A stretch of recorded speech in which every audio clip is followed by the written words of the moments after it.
Hello, Councilman. That sounds like a Chris Smith. Good evening, gentlemen. How are you doing?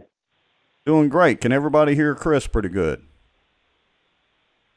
I hear him loud and clear. He sounds like he's in a box, but I hear him nonetheless. I just am trying to get out of this box the mayor put us in this afternoon.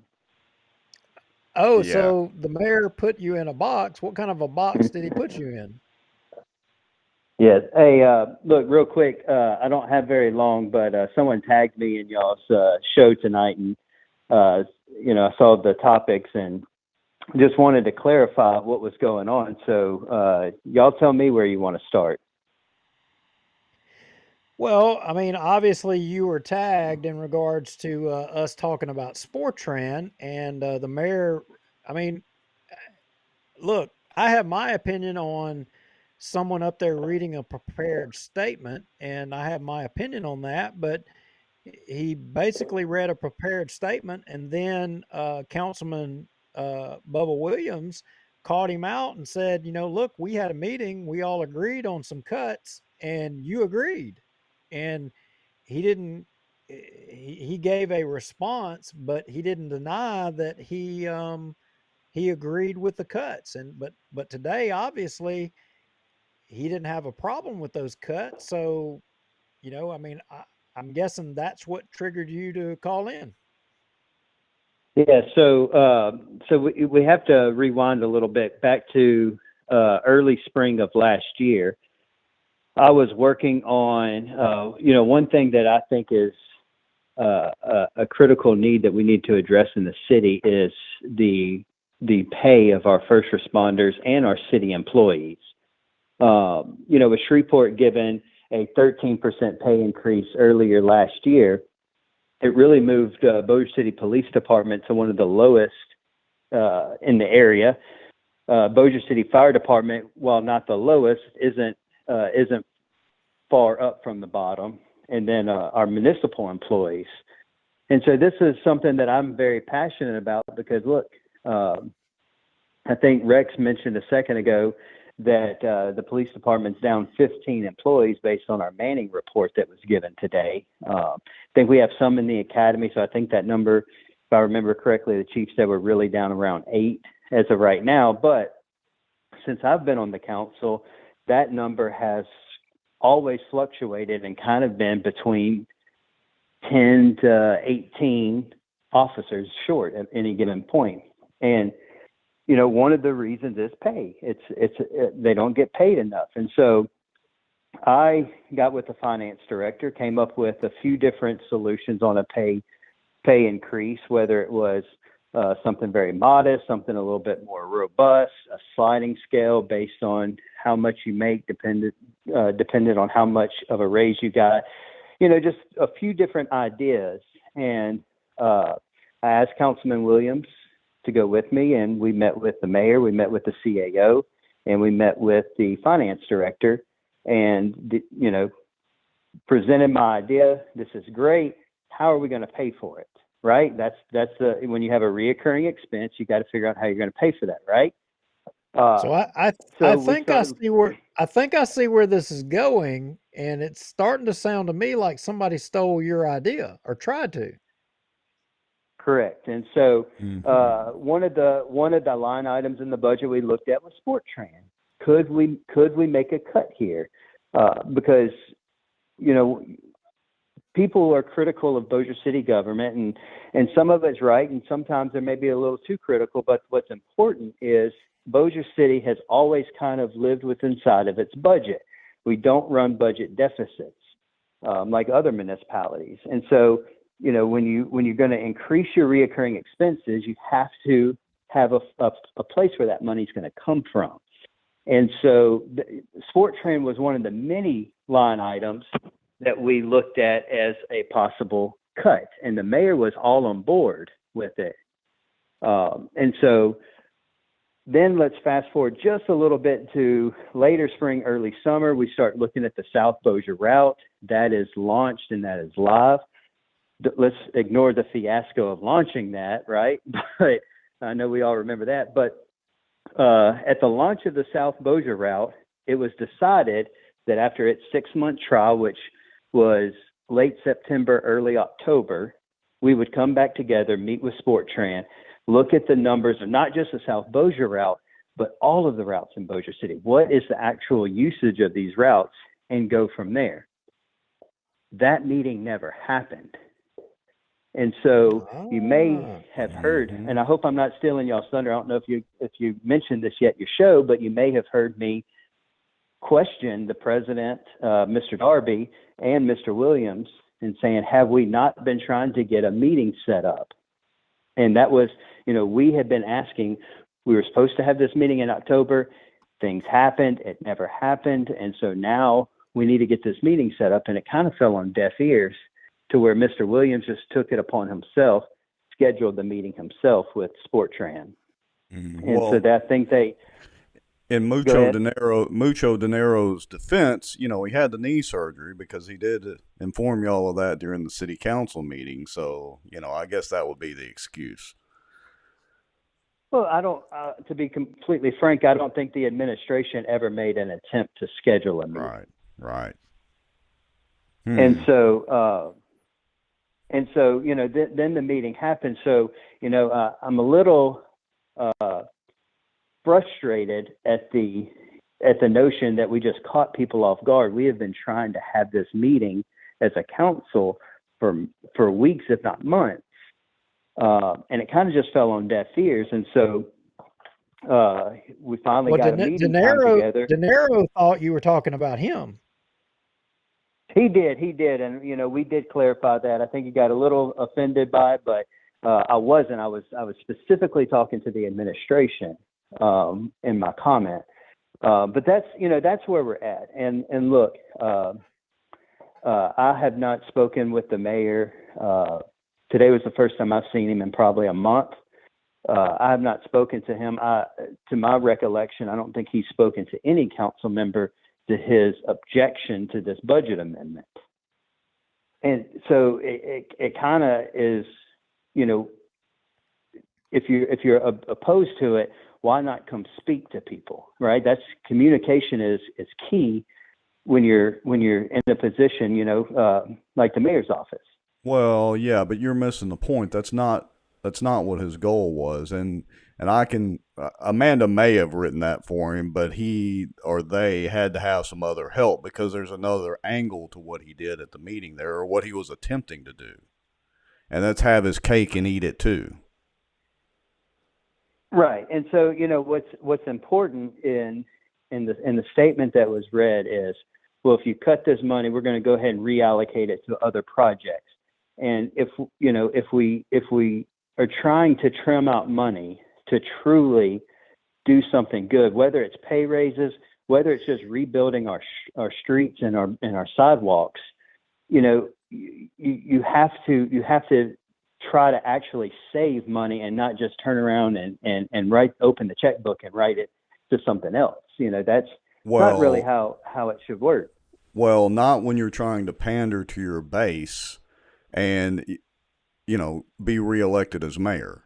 You're missing the point. You're coming at it from a logical standpoint, and I agree with you, but that's not where Tommy's coming from. That was not the point of his whole little speech there.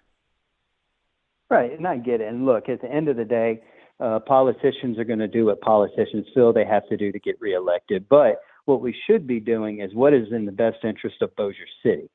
And, one thing that kind of gets me a little irritated is we get so distracted as elected officials on small potatoes. And not to say that SporTran is a small issue. It's not. It really is a very big, complex issue. But we get distracted on $1.5 million for tennis courts, and we're missing the big picture of things that need to get done, like rebuilding our infrastructure, like making sure our city employees are paid a livable wage, and we kind of get distracted from these big things that we need to get accomplished.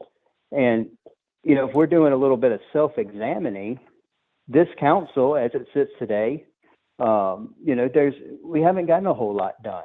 We finished a lot of projects from the previous administration. And so if we really want to set ourselves apart We have to start focusing on the big issues and what is really going to move Bossier City forward, and not do what we think is best politically. I Well, that's agree with true. you. I agree with you, Chris. Just today, I was riding around in Bossier, and actually, it was yesterday. And I went down the street, and I'm going to show you. Can't see it on the video right now, but it is a mountain of debris on the side of one of the roads in Bossier. And in the past, we did a show where we showed a lot of stuff, and we showed and talked about where Councilman Maggio had put dumpsters down there in his district at his own expense, collecting, trash and debris down there. There's a lot of stuff. And the takeaway that I take from this that you're calling in about is the fact that you, Councilman Williams, y'all went and met with the mayor and you were seeking, if I'm understanding correctly what you're saying, you were seeking a way to try to uh, address pay and or manpower at the same time with public safety. You had ideas, and then today the mayor jumps up. He agreed with you then, and he jumps up today and tries to claim that it was his idea. Is I mean, I'm asking you again in a different way, but is that not what he did? Yeah, look, I don't know what the mayor's true intentions were, You're and being and nice. I certainly don't want to speak for him. But what I can tell you is there was a point in time where he was on board with the overall plan, and something has changed, and that's fine. But I think that going forward, I would hope that he will have open lines of communication with the city council and let us know when you disagree with something or you want something to be different. I don't know what his overarching goal was. I think we can all make our own assumptions from what he said. I mean, his statement is now public on Facebook and in the news, and so he's very clear in where he stands today. And so now we just need to figure out how we're going to move forward.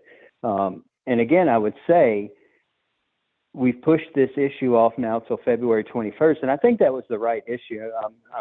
I'm thankful that my colleague, Mr. Hammonds, made that motion.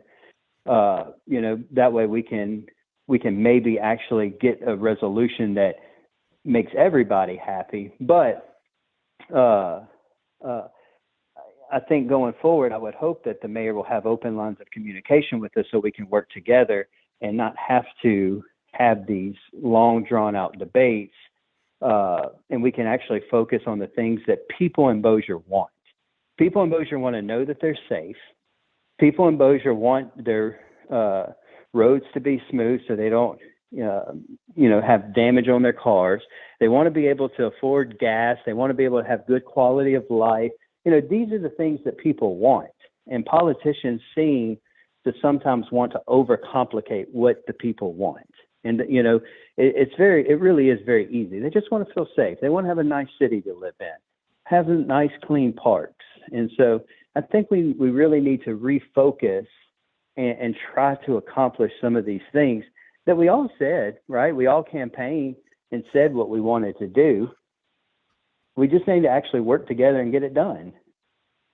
I can't disagree with you with that statement, but I'll just offer my 2 cents again. Is Tommy was doing this from a political standpoint, not from a true service to the community and service to the city of Bossier standpoint. That's all he was doing. Well, I would hope that all of us are in these jobs to do what we feel is best for the city of Bossier. Ultimately, I guess now in 2 years, the voters are going to get to say whether they believe in that mission and believe in our philosophy of doing what's best for Bossier. And we'll have to see what they say. But ultimately, we got to stop. We got to stop having these $1.5 million tennis courts and these issues that just distract us from the bigger issues that we have to accomplish. Well, Amen. Chris, I mean, look, I couldn't agree with you more. I mean, there's a lot of comments popping up, and I got you on. You called, so I'm going to hit you with this. Okay. You were one of the amigos, and being one of the amigos, one of the campaign things were term limits, and you know, you know that we have articulated a lot of disgust with Bossier City and people who campaigned on term limits and not getting it done, and you know that probably there's a term limits effort ongoing now, and I know you know that I have a role in that. So I'm going to put you on the spot here with everybody watching the show. I mean, I see our numbers right around 100 total live viewers right now. I'm going to put you on the spot and say, for all these 100 people, I'm going to ask you the question: are you going to support the term limit effort or not? 100%. In fact, I will go a step further, Duke, and I would like to be your first signature on that petition because I believe wholeheartedly that that is the right way to go in Bossier City and at all levels of government. So yes, 100%, I'm supportive of that movement. Well, you just made some brownie points again with us. Your amigo status has been elevated again. Well, I appreciate that, guys. Look, I'm not doing anything for kudos or a pat on the back. I got a beautiful wife who loves me, that pats me on the back every time she sees me do something. She's my biggest cheerleader. I just want to make sure that while I have this opportunity to serve the city of Bossier, that I do so with integrity, and that when I say I'm going to do something, I'm going to work hard to do it. And that we are constantly working to move the city of Bossier forward. Well, we appreciate that, and you've got an addition to the family coming, correct? I do. March 2nd, me and my lovely wife will be welcoming our son Connor Preston Smith into the world. So we're extremely excited. His big sister's excited. So we could not be more thrilled to add to the population of Bossier City. Congratulations. Well, Thank congratulations. You guys. Well, I appreciate. Go ahead. I was just going to say congratulations, and we appreciate you calling in and addressing that. I know that was what kind of what you wanted to address. You're welcome to talk about anything else you want to talk about. We'll keep you all night, but you did say that you couldn't stay long, so I don't want to abuse your time, as some of our friends say. Yeah, no, that's really it. I am an open book. But for those that don't know how to reach me, I'm very active on social media. You can find me there. You can email me, smithc@bossiercity.org. I'm a real estate agent, so my cell phone number is literally all over the internet. It's not a secret, but if they need to get a hold of me, best way to reach me is by my cell phone, which is 318-840-1504. Call or text. If I don't answer, leave me a message. I'll call you back. But I am here. I'm available, and anything I can do to help anybody that watches your show, please feel free to call me. You're welcome on the show anytime. All right, fellas. Y'all have a great night. All right, you too. Thank you, sir. Well, where do we go from there? I don't know. Let me put his, since he gave it out on the show, I'm going to put his cell phone number up. And, y'all don't abuse it too much, but he did put it out there. So I'll go ahead and stick it up on the screen for a few minutes. He's got young kids, and he's got a wife expecting. So y'all don't be calling, waking her up in the middle of the night. I mean, Don't y'all be courteous.